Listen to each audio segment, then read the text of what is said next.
بھائی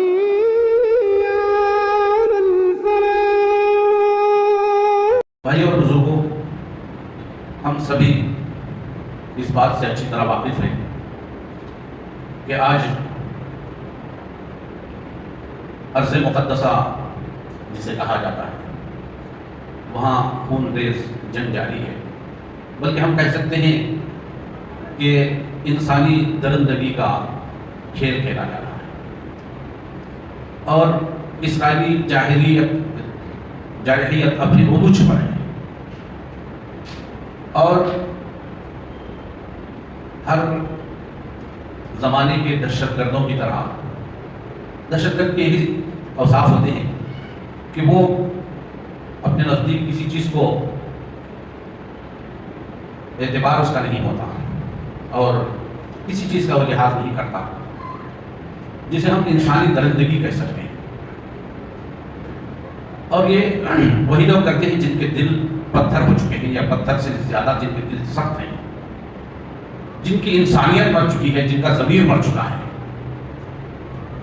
جن کے اندر انسانیت کی تمیز باقی نہیں رہی، جو نہ بچوں کا لحاظ رکھیں، نہ عورتوں کا، نہ کمزوروں کا لحاظ رکھیں۔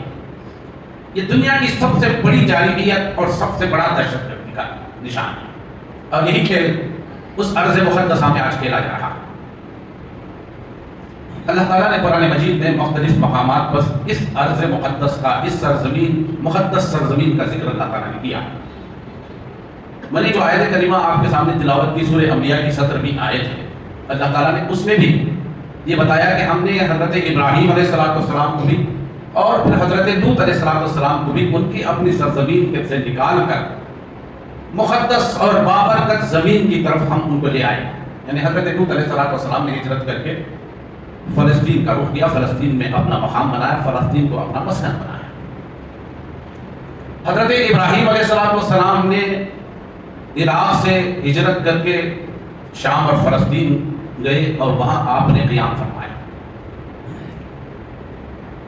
اللہ تعالیٰ نے آخر نے بھی حضرت محمد صلی اللہ علیہ وسلم کو اس دنیا میں مبعوث کیا، اور ایسے حالات میں جب ان کی مخالفت، اسلام کی مخالفت عروج پر تھی، مسلمانوں کو تنگ کر دیا گیا تھا، مسلمانوں پر ظلم و ستم کے پہاڑ توڑ ڈالے جا رہے تھے،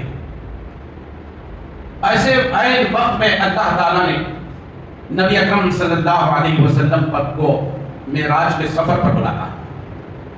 سورہ بنی اسرائیل کے اندر جسے سورہ اسراء کہا جاتا ہے، اس میں اللہ تعالیٰ نے اس کا ذکر کیا ہے۔ بسم اللہ الرحمن الرحیم، سبحان الذی اسری بعبدہ لیلا من المسجد الحرام الى المسجد الاقصى الذی بارکنا حولہ لنریہ من آیاتنا انہ هو السمیع البصیر۔ پاک ہے وہ ذات جس نے اپنے ایک بندے کو راتوں رات مسجد حرام سے مسجد اقصی کی طرف لے جائے تاکہ ہم اپنی نشانیاں اس کو دکھلائیں، اس بابرکت زمین کا مناظرہ اس کو دکھائیں۔ اللہ تعالیٰ سننے والا اور باخبر ہے، بڑا بصیرت والا ہے۔ تو وہ زمین جس کے بارے میں قرآن مجید کہتا ہے کہ اللہ تعالیٰ نے آخری نبی حضرت محمد صلی اللہ علیہ وسلم کو مسجد حرام سے مسجد اقصی کی طرف لے گئے، اور وہ مقدس زمین، وہ مقدس جگہ، اور زمین کا مقدس ٹکڑا جس کی طرف رخ کر کے مسلمان ہجرت کے بعد بھی 16 سے 17 مہینے اپنی عبادتیں کیا کرتے تھے، جسے ہم آج بھی قبلہ اول کہتے ہیں۔ یہ ہمارا قبلہ اول ہے، یہ ہماری جان ہے، یہ ہمارا ایمان ہے، یہ ہماری دھڑکن ہے۔ اللہ تعالیٰ نے اس کا ذکر کیا ہے۔ اللہ تعالیٰ چاہتا تو نبی اکرم صلی اللہ علیہ وسلم کو براہ راست مسجد حرام سے آسمان پر بلا لیتا، اللہ کے لیے کوئی بڑی بات نہیں تھی۔ جس اللہ نے مسجد اقصی سے آپ کو ساتوں آسمانوں کی سیر کے لیے بلایا، اس اللہ کے اندر یہ طاقت تھی کہ اپنے رسول کو، اپنے محبوب کو مسجد حرام سے، کعبۃ اللہ سے اوپر اٹھا لے۔ لیکن اللہ تعالیٰ نے جو بڑا حکیم ہے، جو بڑا حکمتوں والا ہے، جو بڑا دانا ہے،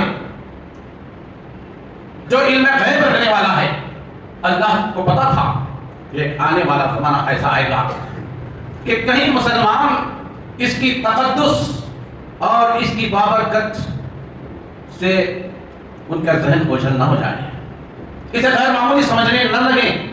اس لیے اللہ تعالیٰ نے نبی اکرم صلی اللہ علیہ وسلم کو مسجد حرام سے براق کے ذریعے سے مسجد اقصیٰ تک وہاں لے گیا، اور اللہ کے رسول صلی اللہ علیہ وسلم نے اس مقام پر اپنی سواری کو باندھا جہاں انبیاء کرام، پچھلے انبیاء کرام اپنی سواری باندھا کرتے تھے، مسجد اقصیٰ کے پاس. اور آپ کو یہ معلوم ہونا چاہیے کہ جو گولڈن آپ کو گنبد دکھایا جا رہا ہے یہ مسجد اقصیٰ نہیں ہے.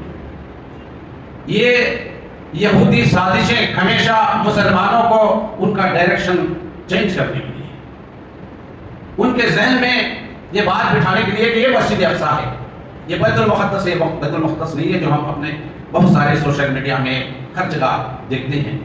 یہ وہ بیت المقدس نہیں ہے، یہ وہ مسجد اقصیٰ کا گنبد نہیں ہے. اس کے پیچھے ہے جو کبھی منظر عام پر نہیں آیا. یہ ان کی سازش ہے، اس لیے کہ ان کے ارادے، ان کے عزم یہ ہیں کہ ایک دن اس مسجد اقصیٰ کو نعوذ باللہ ڈھا دینا ہے، ختم کر دینا ہے، گرا دینا ہے. اور اسی سازش کے تحت آج یہ جاری ہے. اور وہ چاہتے ہیں کہ اس مسجد اقصیٰ کو گرا کر تھرڈ ٹیمپل تعمیر کریں، جو 2 مرتبہ جنگوں میں دوسروں کے قبضے کی وجہ سے ختم کر دیا گیا، گرا دیا گیا تھا. وہ چاہتے ہیں کہ اسرائیل کو گریٹر اسرائیل بنائیں اور مسجد اقصیٰ کی جگہ ایک تھرڈ ٹیمپل کا وجود، تھرڈ ٹیمپل کو دنیا میں قائم کریں. اور سارے دنیا کے اندر یہودیوں کی آبادی کی ذریعے حیرت کی بات ہے اور اچنبھے کی بات یہ ہے کہ ساری دنیا کے اندر صرف یہودی 60 لاکھ میں، اتنی بس ان کی آبادی ہے، اتنی ان کی مردم شماری ہے. اور دنیا میں مسلمانوں کی تعداد کتنی ہے؟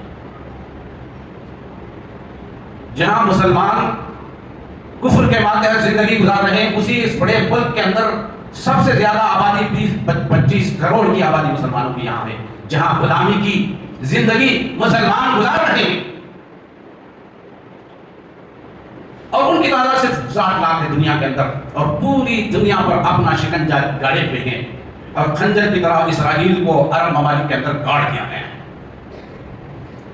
آج یہ ارض مقدس، یہ بابرکت زمین ہمارے اپنے ہاتھوں سے نکل چکی ہے. یہودی اس پر قابض ہیں. ہمارے ملک کی دیرینہ روایت فلسطین کے آزادی پر مبنی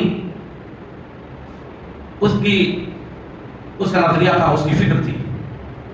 یہ آئیڈیالوجی پر مبنی ہمارا اپنا ملک بھی تھا. لیکن جو صفات یہودیوں کے ہیں، اسرائیلیوں کے ہیں، وہی اس ملک کی فضائی طاقتوں کے بھی ہیں. اسی نظریے پر، اسی منصوبے پر، اسی پلان کے تحت اس ملک کے اندر بھی، پوری دنیا کے اندر بھی وہ کام کر رہے ہیں. اسی لیے ان کی آئیڈیالوجی، ان کی فکر میں ہم آہنگی نظر آتی ہے. اور آج اسرائیلی جاہلیت کے خلاف کہنے کے بجائے اس کی تائید کا اعلان کرتے ہیں، حمایت کرتے ہیں. بہرحال یہ چیزیں ہیں، یہ ہمیں سمجھنے کی ضرورت ہے. مسلمانوں کی کمزوری کتنی ہے یہ سمجھنے کی ضرورت ہے. آج ہم کو اپنے دلوں کے اندر ان معصوم بچوں کو جو شہید ہو رہے ہیں، ان معصوم عورتوں کے لیے بھی دکھ درد بھی نہیں ہمارے اندر پایا جاتا. ہمارے زبان سے ان کے لیے دعائیہ کلمات نکلنے تک کی سخت ہمارے اندر نہیں ہے. یہ سمجھ بھی نہیں ہے ہمارے اندر کہ کیا کچھ ہو رہا ہے.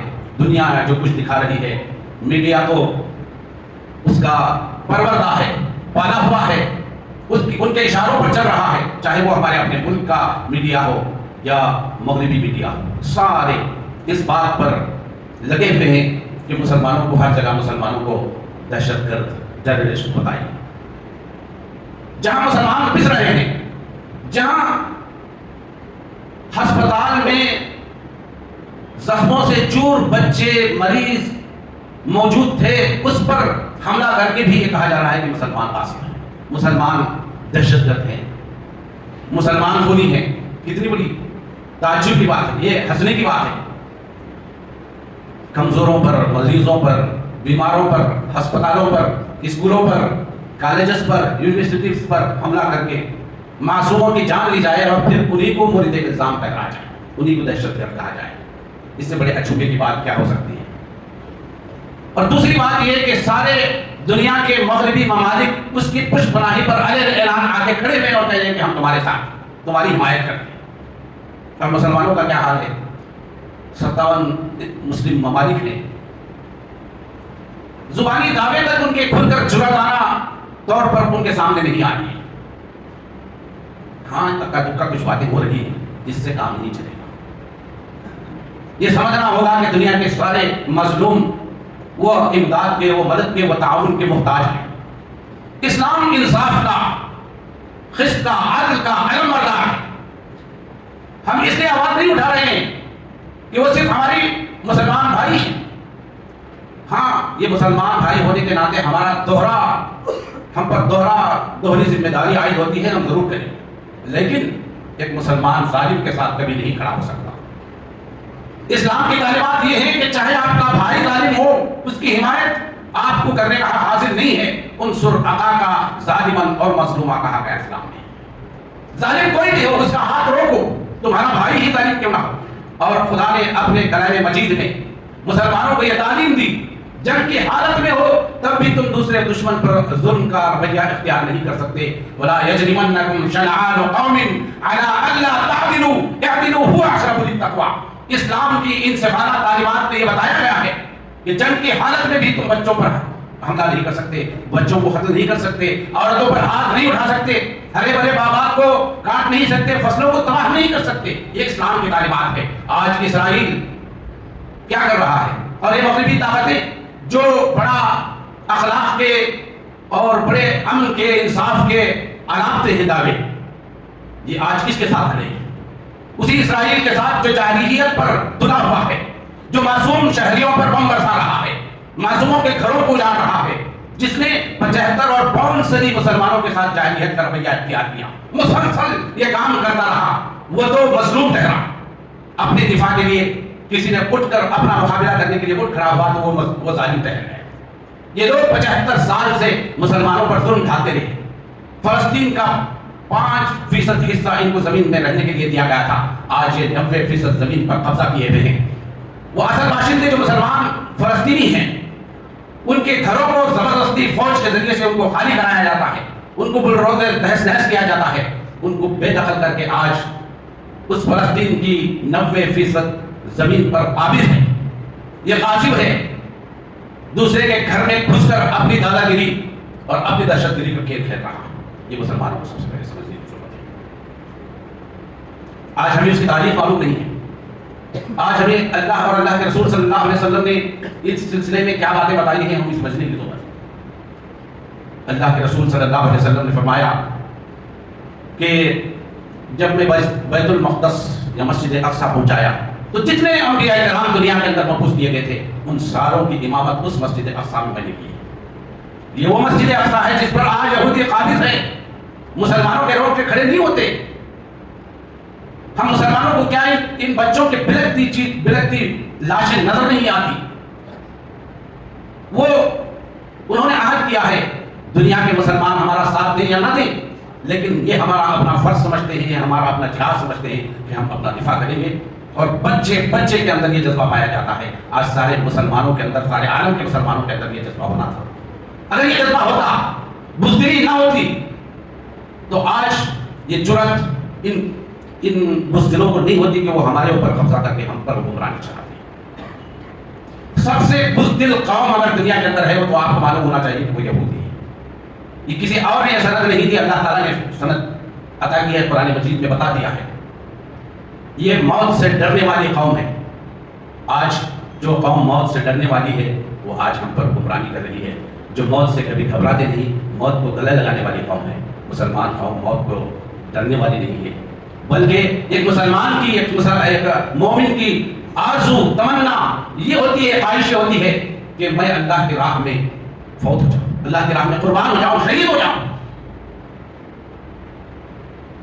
وہ لوگ اپنے آپ کو اللہ کے چہیتے، اللہ تعالیٰ کے بیٹے کہتے ہیں. اللہ تعالیٰ نے قرآن مجید میں کہا اگر تم جو بات کہتے ہو اس میں سچے ہو، فَتَمَنَّوُا الْمَوْتَ إِن كُنتُمْ صَادِقِينَ. اللہ کے تم چہیتے بیٹے ہو نا، اللہ کے چہیتے ہو، پیارے ہو، اللہ تعالیٰ نے جنت تمہارے لیے بنائی ہے. یہودیوں سے کہتا ہے اللہ تعالیٰ فَتَمَنَّوُا الْمَوْتَ إِن كُنتُمْ صَادِقِينَ. اگر تم اس بات میں سچے ہو تو موت کی تمنا کر کے دو. اور پھر قرآن مجید میں اللہ تعالیٰ ہی اس کا جواب دیتا ہے وَلَن يَتَمَنَّوْا أَبَدًا. ہرگز یہ کبھی موت کی تمنا نہیں کرے گی. یہ بزدل قوم ہے جو اسلحہ کی بنیاد پر، جو ملکوں کی پشپناہی کی بنیاد پر، جو طاقت کی بنیاد پر کمزوروں پر حملہ کر رہی ہے. اگر تمہیں جرأت ہے، ہمت ہے تو اس حماس کا مقابلہ کرو، فلسطینی شہریوں پر نہیں، فلسطینی آبادی پر نہیں. تمہاری انٹیلیجنس اتنی سپر پاور ہے کہ دنیا کے اندر موساد کا سب سے اونچا نام ہے. تو جاؤ نا، گھسو نا حماس کے اس آرگنائزیشن کے افراد کو پکڑو، ان فوجوں کو، ان ملٹریٹوں کو پکڑو اور ان کا صفایا کرو. تم بزدلوں گھروں پر، اسکولوں پر، حتیٰ کہ تم ہسپتالوں میں رہنے والے مریضوں پر حملہ کر کے اپنی بہادری کا ثبوت دے رہے ہیں. اور ہم اس سے زیادہ بزدل قوم بنے ہوئے ہیں. ہماری حالت یہ ہے کہ لفظ سے الفاظ نہیں نکلتے. جب انسان ڈر جاتا ہے تو اس ڈر کے وقت اس کی زبان نہیں کھلتی. یہی حالت آج مسلمانوں کی ہے. ہمارے اندر اتنی جرأت نہیں ہے کہ دشمن کو اپنی زبان سے بھی کچھ ڈرا سکے. ہمارے پاس دنیا کی دولت کے ذخائر موجود ہیں، اللہ تعالیٰ نے سب کچھ دیا. چاہے تو ہمارے مسلم ممالک ان کی ناکہ بندی کر سکتے ہیں. سب سے بڑا ذخیرہ آج مسلمان ممالک کے اندر پایا جاتا ہے، لیکن یہ جرأت نہیں ہے، کمزور ہو چکی ہے. ایمان نہیں ہمارے اندر.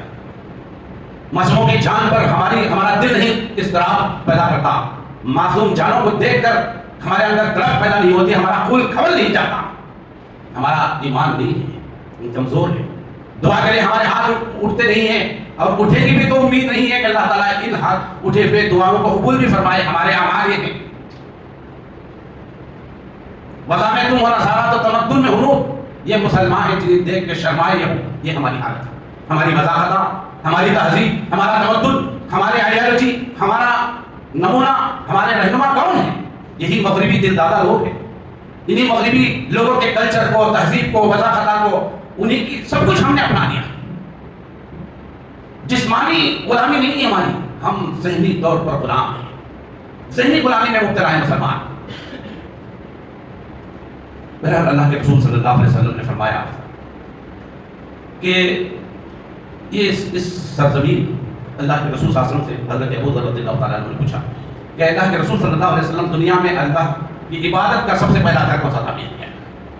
اللہ کے رسول صلی اللہ علیہ وسلم نے فرمایا کہ مسجد حرام. پھر انہوں نے پوچھا کہ اس کے بعد کون سا؟ تو اللہ کے رسول صلی اللہ علیہ وسلم نے بتایا کہ مسجد اقصیٰ. تو پھر حضرت ابو ذر رضی اللہ تعالیٰ عنہ نے پوچھا اس کے بعد ان دونوں کے درمیان کتنی مدت؟ اللہ کے رسول صلی اللہ علیہ وسلم نے فرمایا 40 سال کی مدت. یہ وہ ارض مقدس ہے جہاں جو انبیاء کا مسکن رہا. دنیا میں سب سے زیادہ انبیاء کرام اسی سرزمین شام میں آئے. جس قدیم زمانے میں جس ملک کو شام کہا جاتا تھا اس میں اردن، لبنان، فلسطین اور شام، یہ سب پورے علاقے موجود تھے. اسی کو شام کا. اور اللہ کے رسول صلی اللہ علیہ وسلم نے فرمایا کہ ایک زمانے میں مختلف دنیا کے حصوں میں مختلف جماعتیں ہوں گی، مختلف فوج ہوں گے، مختلف مجاہدین ہوں گے. اللہ کے رسول صلی اللہ علیہ وسلم نے فرمایا کہ جس کو کسی فوج میں، کسی مجاہدین کی فوج میں شامل ہونا ہو، وہ فلسطین کی، وہ شام کی فوج میں شامل ہو. اس لیے کہ اللہ تعالیٰ نے اس وقت ان کی حفاظت کی ذمہ داری دی ہوگی. یہ وہ جگہ ہے جہاں حضرت عیسیٰ علیہ السلام نازل ہوں گے دمشق کے جامع مسجد کے سفید مینار سے. یہ وہ زمین ہے جہاں مقام لطف پر حضرت عیسیٰ علیہ السلام دجال کو قتل کریں گے. یہ وہ دجال ہے جس کے فتنے سے ہر نبی نے اپنی قوم کو، اپنی ملت کو ڈرایا تھا. اللہ کے رسول صلی اللہ علیہ وسلم نے بھی ہمیں دجال کے فتنے سے پناہ مانگنے کی دعا سکھائی. یہ وہ دجال ہوگا جو اپنی پوری دنیا کے اندر اپنی حکومت قائم کرے گا اور پھر بہت سارے لوگ اس پر ایمان لائیں گے، اس کو قبول کریں گے اور کافر ہو جائیں گے. مسلمان بھی جو کمزور قسم کے ہوں گے اس کی کرامتوں کو، اس کی دجالیت کو دیکھ کر وہ اپنا ایمان کھو بیٹھیں گے. لیکن اللہ کے رسول صلی اللہ علیہ وسلم نے فرمایا تھا کہ یہ دجال بھی 4 مقامات پر دنیا میں اپنا قدم نہیں رکھ سکے گا. مسجد حرام میں، مسجد نبوی میں، مسجد اقصیٰ میں اور طور کے اس مقام پر. یہ وہ مقدس جگہ ہے جس کا ذکر اللہ کے رسول صلی اللہ علیہ وسلم نے احادیث کے مختلف مقامات پہ کیا. اور پھر اللہ کے رسول صلی اللہ علیہ وسلم نے فرمایا قیامت قائم نہیں ہوگی جب تک کہ 6 علامتیں، بڑی علامتیں ظاہر نہ ہو جائیں. ان میں سے شمار کرو میری اپنی موت، میرا اپنا خاتمہ، پھر اس کے بعد مسجد اقصیٰ کی فتح، بیت المقدس کی فتح. یہ قرب قیامت کی علامت ہوگی. اللہ کے رسول صلی اللہ علیہ وسلم نے بڑی پیشن گوئیاں اس ارض مقدسہ کے متعلق کہی. اور اللہ کے رسول صلی اللہ علیہ وسلم نے فرمایا کہ ایک دنیا کے اندر ایک آگ اٹھے گی، لوگوں کو آگ کھانکتے ہوئے ارض محشر کی طرف لے جائے گی. اور اللہ کے رسول صلی اللہ علیہ وسلم نے فرمایا شام کی سرزمین محشر و منشر کی جگہ ہے. جہاں محشر وبا ہوگا وہ سرزمین شام ہوگی. اللہ کے رسول صلی اللہ علیہ وسلم نے بڑی خوشخبریاں دی اور فرمایا ہے کہ ایک جماعت ایسی ہوگی جو ہمیشہ اللہ کی راہ میں جدوجہد کرتی رہے گی اور آخری وقت بھی وہی بیت المقدس کو فتح کرے گی۔ اللہ تعالیٰ نے ان لوگوں کے لیے خوشخبری دی جو اس فوج کے حصہ ہوں گے، وہ فرد ہوں گے، اللہ تعالیٰ ان کے لیے جہنم حرام کر دیا ہوگا اور جنت ان کے لیے واجب کر دی۔ صحابہ کرام نے اس وقت تمنا کی تھی، حضرت ابو ہریرہ رضی اللہ تعالیٰ عنہ نے خود اپنی تمنا کا اظہار کیا، اللہ کے رسول صلی اللہ علیہ وسلم نے فرمایا کہ وہ زمانہ نہیں ہوگا۔ بھائیو، آج دنیا کے اندر ظالموں کا قبضہ ہے، ظالموں کی حکمرانی ہے۔ مجھے اور آپ کو اس دنیا میں اس لیے بھیجا گیا ہے کہ ہم دنیا کے اندر سے ظلم کا خاتمہ کریں، چاہے ظلم کسی کے ساتھ ہو۔ اسلام اسی چیز کا نام رکھتا ہے، اسلام آیا ہی دنیا کے اندر ظلم کو مٹانے کے لیے ہے۔ وَأَقِيمُوا النَّاسَ بِالْقِسْطِ، لوگوں کے درمیان قسط کو، عدل کو، انصاف کو قائم کرو۔ اللہ تعالیٰ نے قرآن مجید میں کہا کہ ہم نے انبیاء کو، کتابوں کو اس لیے نازل کیا ہے تاکہ دنیا کے اندر انصاف قائم ہو جائے۔ ظلم جس صورت میں بھی ہو، جہاں بھی ہو، جیسا بھی ہو، چھوٹا ہو یا بڑا، اس ظلم کا خاتمہ کرنا ہماری ذمہ داری ہے۔ اللہ تعالیٰ نے ہمیں مسلمانوں کو اس لیے خیر امت کہا ہے کہ تم دنیا کو بتاؤ گے اچھائی کیا ہے اور برائی کیا ہے۔ آج ہم اپنی اس کام سے، اس بڑے کام سے جب غفلت برتے ہیں تو اس کا نتیجہ اللہ تعالیٰ نے ہم کو ذلیل کیا ہے۔ اٹھیں، اپنے اندر ایمان پیدا کریں، وہ ہمارے بھائی ہیں، وہ ہمارے بچے ہیں، وہ ہماری خواتین ہیں، امت مسلمہ کے مائیں اور بہنیں اور بیٹیاں ہیں۔ ان لاشوں کو دیکھ کر اپنے اندر تڑپ پیدا کیجیے اور اللہ کا شکر ادا کیجیے کہ اللہ تعالیٰ نے ان کے ذریعے سے جہاد کا جو کفایت ہے وہ پوری کر رہا ہے، ورنہ ساری قوم اس لعنت کی شکار بن جاتی ہے جو اللہ تعالیٰ کے راہ میں جد و جہد نہ کرنے کا نتیجہ ہوتا ہے۔ ہمیں ان کا احسان مند ہونا چاہیے کہ ان کے اندر اپنی پوری جان، اپنا مال، اپنی زمین، سب کچھ قربان کر دینے کے لیے وہ تیار ہیں اور کبھی پیچھے ہٹنے کا جذبہ ان کے اندر نہیں ہوتا۔ ایک بچے کو میں نے دیکھا کہ دوسرا بچہ بہت ہی آخری حالت میں ہے، ایک چھوٹا سا بچہ اس کو کرنا پڑا ہے، کیا جذبہ ہے؟ یہ ہے جذبہ ایمان کا۔ یہ ہمارے بڑے بڑوں نہیں ہے۔ آج یہاں وہ منظر دیکھ کر ایمان تازہ ہو جاتا ہے اور معلوم ہو جاتا ہے کہ اصل ایمان کیا ہونا چاہیے، اصل جذبہ کیا ہے ایمان کا۔ مسلمان سب کچھ ہو سکتے ہیں، بزدل نہیں ہو سکتے، پیٹ پھیر کر بھاگنے والے نہیں ہو سکتے۔ یہ جرأت، یہ بہادری پیدا کرنے کی ضرورت ہے۔ یہ ایمان سے آتی ہے، یہ توکل اللہ سے آتی ہے، یہ عقیدے کو مضبوط کرنے سے آتی ہے۔ ہمارا عقیدہ، ہمارا ایمان، ہمارا توکل اللہ پہ ہونا چاہیے۔ ہم اس دنیا میں جینے کے لیے نہیں، مرنے کے لیے آئے ہیں۔ مرنے کا عزم کریں، زندگی اللہ تعالیٰ عطا کرے گا۔ جو قوم مارنے سے ڈرتی ہے، آپ سے آپ موت کے دن اسے سلا دیا جاتا ہے، وہ بے موت مر جاتی ہے۔ وہ قوم جو مرنے سے ڈرتی ہے، جو مرنے کا عزم کرے، اللہ تعالیٰ اسے زندگی عطا کرتا ہے، اسے آزادی عطا کرتا ہے، اسے امن عطا کرتا ہے، اسے دنیا میں غلبہ عطا کرتا ہے، اسے اللہ تعالیٰ قربانی عطا کرتا ہے۔ سارے قوموں پر وہ غالب ہوتی ہے، اور جو قوم اپنے مفاد کے لیے، اپنی زندگی کے لیے جیتی ہے، پھر وہ قوم دنیا کے اندر ذلیل اور پست اور مجبور، بے بس، مظلوم، نہ جانے کیا بنا کر اللہ تعالیٰ ان کو دنیا میں جلاتا ہے۔ ان کی کوئی حیثیت نہیں ہوتی، دشمن ان کو اپنے پاؤں تلے رونتے ہوئے زندگی گزارتا ہے۔ تو بھائیوں اور بزرگوں، ہم اپنے اندر ایمان پیدا کریں، اپنے فلسطینی بھائیوں کے لیے دعا کریں، کم سے کم دعا کریے جماعت۔ اب تو ایمان پیدا ہو ہمارا، قرب قیامت کی علامتیں ہیں۔ کمزور ایمان باقی نہیں رہیں گے، کمزور مسلمان باقی نہیں رہیں گے۔ ارض مقدس میں آبادی ہوگی، اللہ کے رسول صلی اللہ علیہ وسلم نے فرمایا، اور مدینے میں ویرانی ہوگی، اور مدینہ کے اندر کچھ زلزلے آئیں گے، اس کی وجہ سے کمزور مسلمانوں کو نکال کے باہر پھینک دے گا مدینہ۔ دجال کے معاملے فتنے سے ہم اپنا ایمان کھو بیٹھیں گے، اس کو اپنا آقا مان لیں گے۔ یہ کمزوری ہمارے اندر ہے، کمزوری کو دور کرو، اللہ کی عبادت کرو، اسی میں ہماری نجات ہے، اسی میں ہماری بھلائی ہے۔ اللہ کے احکامات کو اپنے لیے حفظ جان بناؤ، اسی میں نجات ہے، اسی میں کامیابی ہے، اسی میں فلاح ہے۔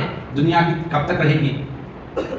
ٹیپو سلطان نے کہا تھا کہ گیدڑ کی 100 سالہ زندگی سے شیر کی ایک دن کی زندگی بہتر ہے۔ تو ہم شیر کی زندگی جینا سیکھیں، کمزوروں گیدڑوں کی طرح جھک کر غلامی کی، ذلت کی زندگی گزارنے سے بہتر ہے کہ ہم بہادری کی ایک دن کی زندگی گزار کر شہید نہ آئیں، مر جائیں۔ موت آنی ہے، آپ 70 سال جیے 100 سال جیے، آنا تو ہے موت، ذلت کی موت سے بہتر ہے کہ عزت کی زندگی گزارے، عزت کی ایک دن کی زندگی بہتر ہے۔ یہ جذبہ ہم مسلمانوں کے اندر پیدا کرنے کی ضرورت ہے۔ یہ جذبہ آپ ان فلسطینی بچوں سے دیکھیں، ان بچوں سے حاصل کریں۔ صحیح جذبہ ہمارے اندر آج بھی پیدا ہونے کی ضرورت ہے، وہی جذبہ۔ ہم آج دشمن سے، کافرین سے، مخالفین سے ڈر کر زندگی گزارتے ہیں۔ اللہ کے احکام پر چلنے والا، اللہ سے ڈرنے والا کسی سے خوف نہیں کھاتا، کیونکہ ہمارے دلوں سے اللہ کا خوف نکل چکا ہے۔ سب کا ڈر، ہر چیز، چھوٹی چھوٹی چیزوں کا، جن سے بھی، خود سے بھی، تاریکی سے بھی، پتے کے ہل جانے سے بھی رات میں ہمارے اندر ایک طرح کی ڈر، خوف پیدا ہوتا ہے۔ مسلمان جنہوں نے جنگلات میں رات کی تاریکیوں میں سفر کیا، وہاں قیام کیا، وہاں کبھی کبھی نہیں گھبرائے۔ آج مسلمان کی حالت یہ ہے کہ رات کی تاریکی میں اپنے گھر کے سامنے کسی درخت کا پتا بھی ہل جائے تو ڈرنے والا مسلمان ہے۔ اتنی کمزوری ہم اپنے اندر رکھتے ہیں۔ تو یہ کمزوری ایمان نہ ہونے کے نتیجے میں پیدا ہوتی ہے۔ ایمان ہمیں عمل کی طرف لاتا ہے، اور جب ہم عمل نہیں کرتے تو اس کا مطلب یہ ہے کہ ہم اس پر یقین نہیں رکھتے۔ نماز نہیں پڑھ رہے تو اس کا مطلب یہ ہے کہ اللہ کے اوپر یقین نہیں ہے، اللہ کے رسول کی تعلیمات پر یقین نہیں ہے ہم کو۔ تو یہ دلالت ہے، نشانیاں ہیں اس کمزوری کے کہ ہمارے اندر ایمان نہیں ہے۔ اور ایمان انسان کے اندر بہادری، عمل کی طرف آمدہ کرنے والا ہے۔ اللہ تعالیٰ سے دعا ہے کہ اللہ تعالیٰ مجھے اور آپ کو اس بات کی توفیق دے کہ سچا ایمان اپنے اندر پیدا کریں۔ آئے یہ وقت اجتماعی استغفار کا ہے، اجتماعی دعاؤں کا ہے۔ مسلمانوں کے اندر احساس پیدا ہو کہ میں مسلمان ہوں اور میں کیا کر رہا ہوں۔ مسجدیں ویران آباد کریں ہم۔ یہ جمعہ کے لیے مقرر نہیں کی گئی نمازیں، 5 وقتہ نمازوں کا اہتمام کرنا یہ مسلمان پر فرض ہے۔ سمجھ لیں مسلمان، اللہ کے حکم پر چلیں گے، اللہ کی نصرت آئے گی۔ ان تنصروا اللہ ینصرکم ویثبت اقدامکم۔ اگر تم اللہ کی مدد کرو گے، اللہ کی مدد کرنے کا مطلب کیا ہے؟ اس کی تعلیمات پر عمل کرو، اس کے دین کے لیے اٹھ کھڑے ہو، تو اللہ تعالیٰ ہماری مدد کرے گا۔ تو بھائی اور بزرگوں، جتنا بھی کہا جائے کم ہے۔ احساس مر چکا ہے، ضمیر مردہ ہو چکا ہے، کہنا بے فائدہ ہے۔ یہ ہماری اپنی احتساب کی ضرورت ہے کہ میں ایک مسلمان ہوں کہ نہیں ہوں۔ یہ ہر ایک کو اپنا اپنا جائزہ ہے، کسی کے کہنے سے یہ جذبہ پیدا نہیں ہوتا۔ سوچیں کرنے دل سے، اتنے دن کے لیے ہم یہاں جینے کے لیے آئے ہیں۔ اللہ تعالیٰ ہم سب کو اس بات کی توفیق عطا فرمائے۔